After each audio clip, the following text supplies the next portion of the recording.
Les Français sont intéressés par leur santé. Et Montpellier, surtout, Patrick est On avec passe nous. de l'Atlantique à la Méditerranée. Mais oui, vous êtes vraiment un guide Michelin, vous. Oh. Bonjour Patrick, bienvenue sur Sud Radio. Et bonjour à tout le monde. Bonjour Patrick. Voilà, On vous écoute. j'aimerais parler, s'il y a possibilité avec vos interlocuteurs, des coûts de l'inscription à l'université pour les étudiants.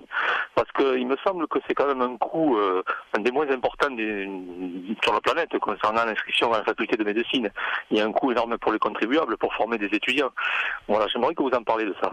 Alors ça, écoutez, je peux on va leur répondre. poser la question. Jérôme Martins, Oui, si tu veux, président très du rapidement. BFML. On a fait une enquête qui a été validée par l'économiste de la santé, Frédéric Bizard, qui a été validée par un expert comptable, qui a été validée par un juriste.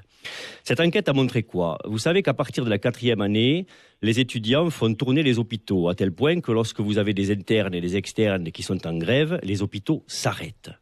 Or, ces externes et ces internes sont notoirement sous-rémunérés au regard de la responsabilité qu'ils ont et des missions qu'ils ont à l'intérieur de l'hôpital public. Et donc, on a calculé ce que coûterait à l'hôpital et donc à l'État une rémunération d'étudiants, d'externes et d'internes s'ils devaient les rémunérer comme ils rémunèrent les salariés pour effectuer les mêmes missions.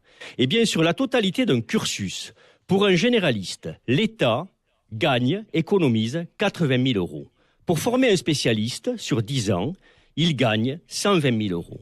Et pour former un chirurgien, sur 14 ans, il gagne 240 000 euros. Ça veut dire quoi? Ça veut dire que il y a une idée populaire qui fait croire que les étudiants et les médecins doivent rembourser leurs études à l'État. C'est au contraire l'État qui leur est redevable. Et ça, peu de gens le savent. Il y a le côté économique où ils font des économies sur les épaules des internes et des externes. Et il y a aussi un côté organisationnel qui fait, je le rappelle, que les internes et les externes prennent des stages en périphérie, qu'ils sont souvent fondés de famille lorsqu'ils le font et qu'ils partent pendant 2 ans ou 3 ans effectuer des stages, en particulier en médecine générale, en centres hospitaliers généraux, bien souvent à 150 ou 200 km de chez eux, pour permettre à ces centres hospitaliers généraux de tourner.